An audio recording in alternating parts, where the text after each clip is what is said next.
ओम नमो भगवते वासुदेवाय।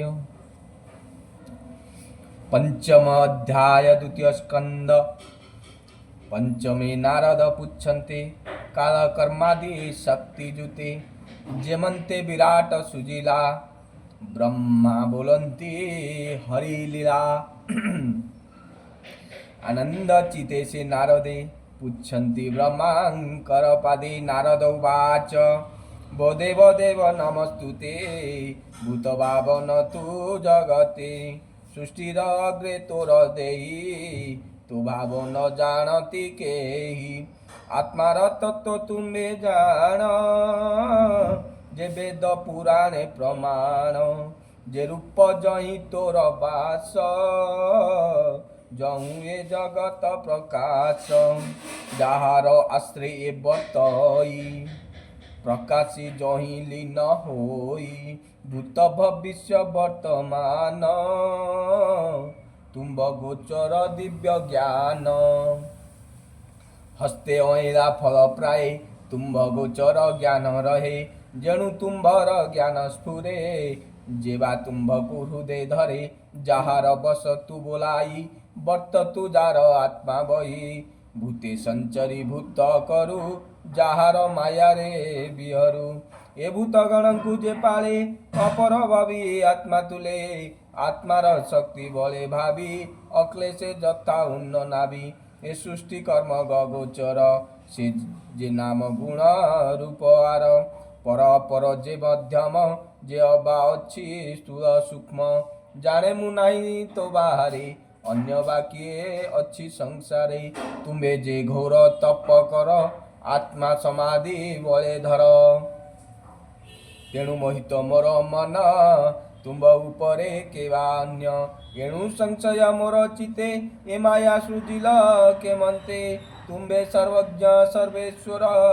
मोर संशय कर दूर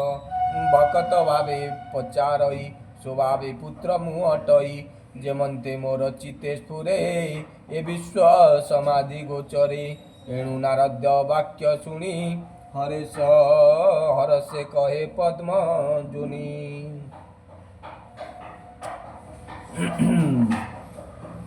ब्रह्मावाच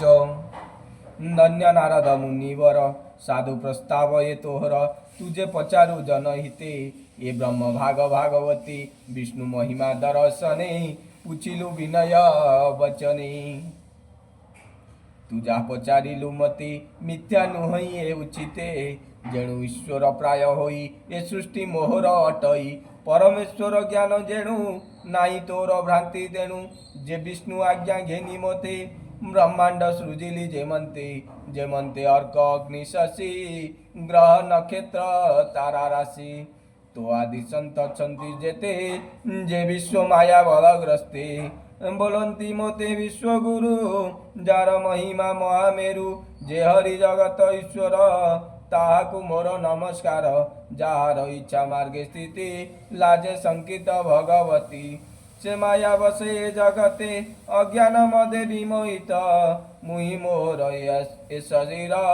दारा संपद बंधु मोर अज्ञानी जनम कहे भाव सर्व संपद पद्मनाभ ये द्रव्य काल कर्म जीव जीवर जे अवाच स्वभाव जेते देख भिन्न भिन्न विचारे केवा अचियान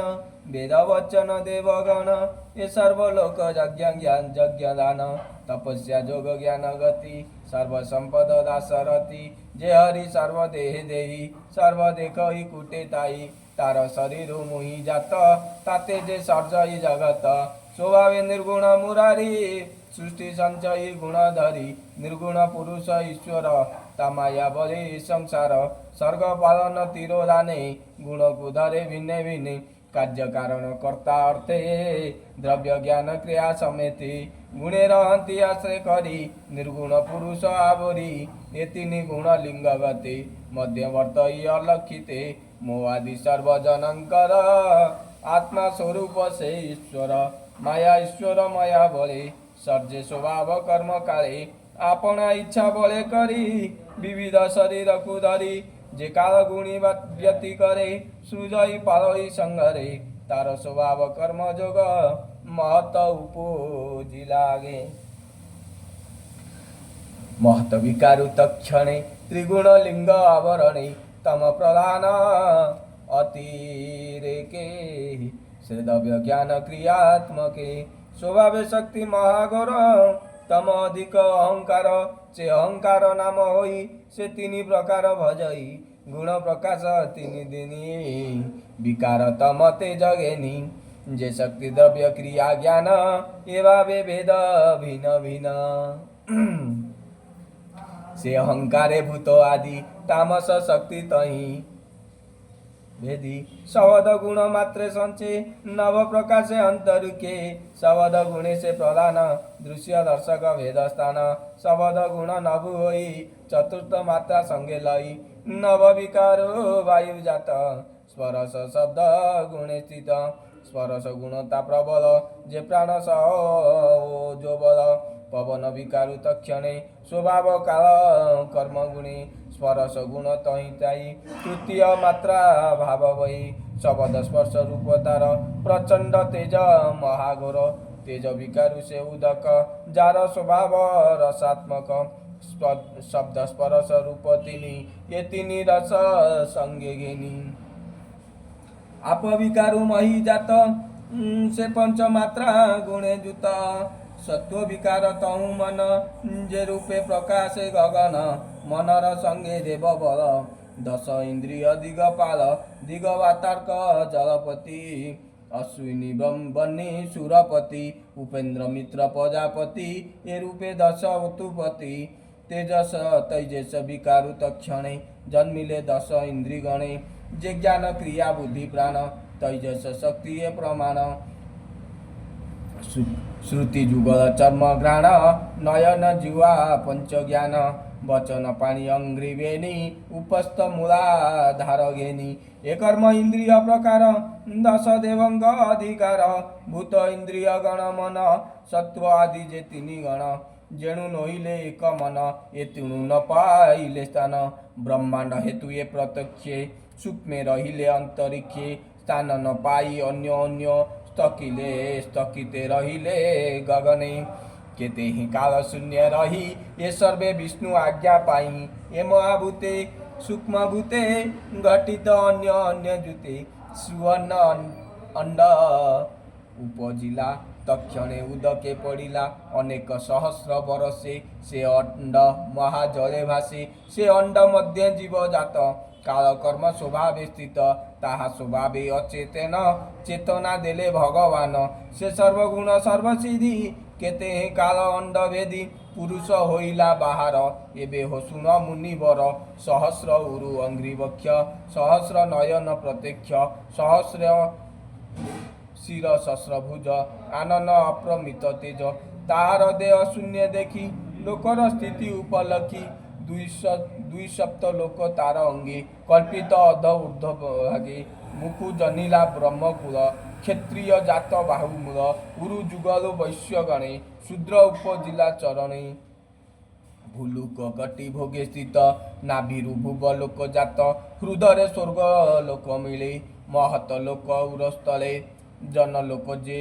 ग्रीवा तटे तप बसई बेनी उष्ठे मूर्धनि मध्य सत्य लोक जे सनातन ब्रह्म लोक सप्त पाताल आधा भोग